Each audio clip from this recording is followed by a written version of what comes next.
I've spent a good deal of my life amongst the poorest of poor children. I started out almost exactly 40 years ago, 40 years and 2 months ago, in September of 1964, when I became a fourth grade teacher in the segregated public schools of Boston, Massachusetts. I never intended to become a teacher. I had gone to Harvard College, where I majored in English literature.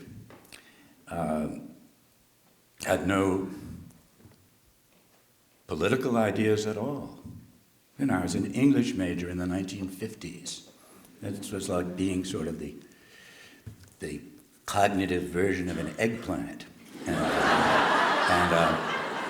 I just had no political values. And after Harvard, by some real mistake, I won a Rhodes Scholarship. And I didn't like Oxford. At Harvard, everybody pretended to be British. You know, even the boys from Utah. So, and I was at Oxford, it seemed oddly familiar. And I spent most of those years in Paris, to be honest. When I came back to the United States in 1964, my mother and father were getting a little worried about me because, you know, when I'd gone off, I was like their golden boy, and now I was in my mid-20s and just hanging out in Harvard Square. And my father thought that a Rhodes Scholar by that age should be doing something distinguished, at the very least be the governor of an insignificant state. And I was really just hanging around Harvard Square, and I felt pressure from my dad, who had gone to Harvard and Harvard Medical School himself, to go back to the university and become an English scholar, and it appealed to me very much, to be honest. I love English literature, I still do, and I would love to have spent my whole life teaching literature at the university. My heroes were my professors there, and I would like to have been one of them someday. I probably would have followed that course if there were some extraordinary events that swept the nation in the early summer of that year of 1964, when hundreds of young people, the age of most of you, the undergraduates here at Amherst College, hundreds of young people, probably thousands, a few thousand, gathered at a college campus in Ohio in order to be trained in civil disobedience, nonviolent civil disobedience, and prepared to go down south to Mississippi to try to break the back of apartheid in that state by running little freedom schools. Have any of you ever heard that term? Freedom schools, which were intended to teach little kids to read, but more important, teach grown-ups how to register to vote. And the first three of these young people went ahead of the others early in June. They were like looking for locations and good places to have these programs. They disappeared one night in a rural area near a small town called Philadelphia, Mississippi.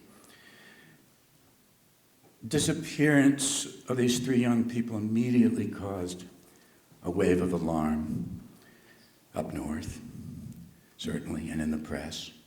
Alarm which proved justified a few weeks later when their bodies were found buried in the mud under an abandoned dam in Philadelphia, Mississippi, murdered, as it turned out, by the Ku Klux Klan.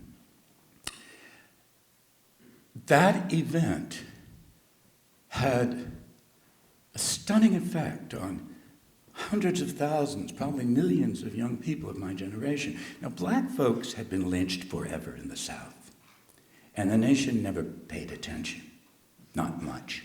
But this time, it was a mixed group. They were black and white, and the nation did pay attention.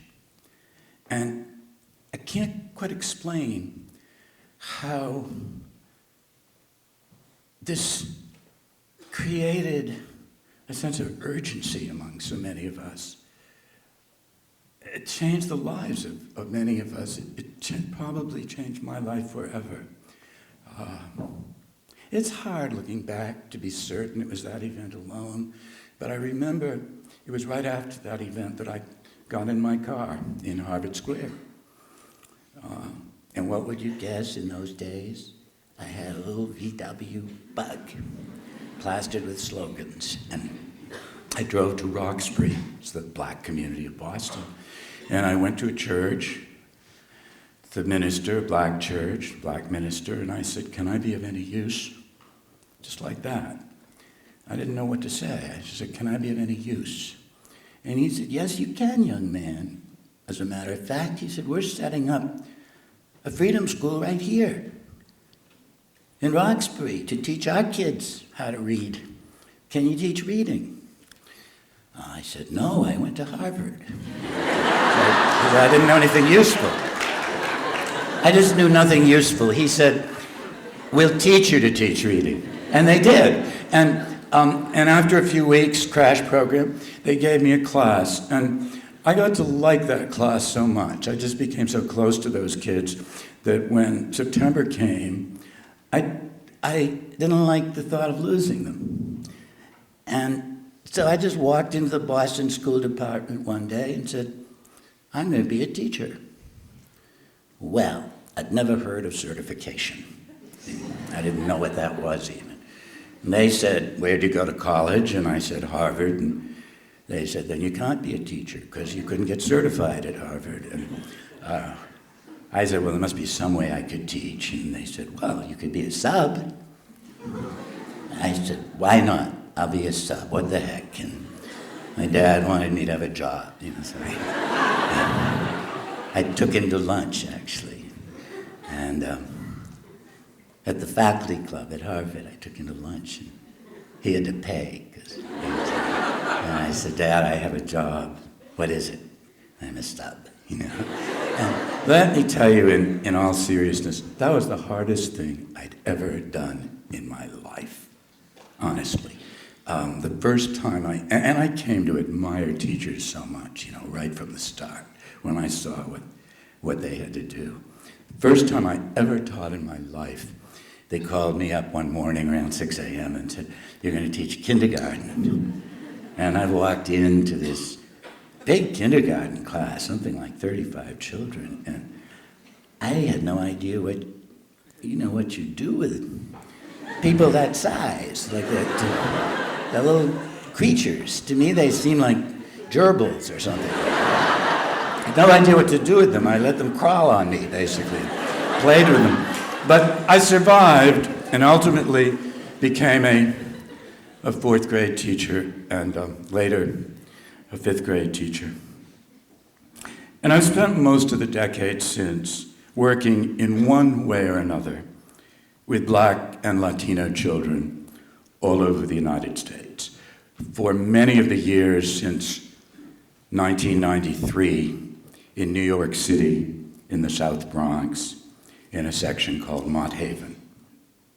In all, I've made about 300 visits up to the South Bronx in these years to talk with children and teachers, parents and preachers, ministers, who face challenges I couldn't even dream of 40 years ago. It's so much harder now.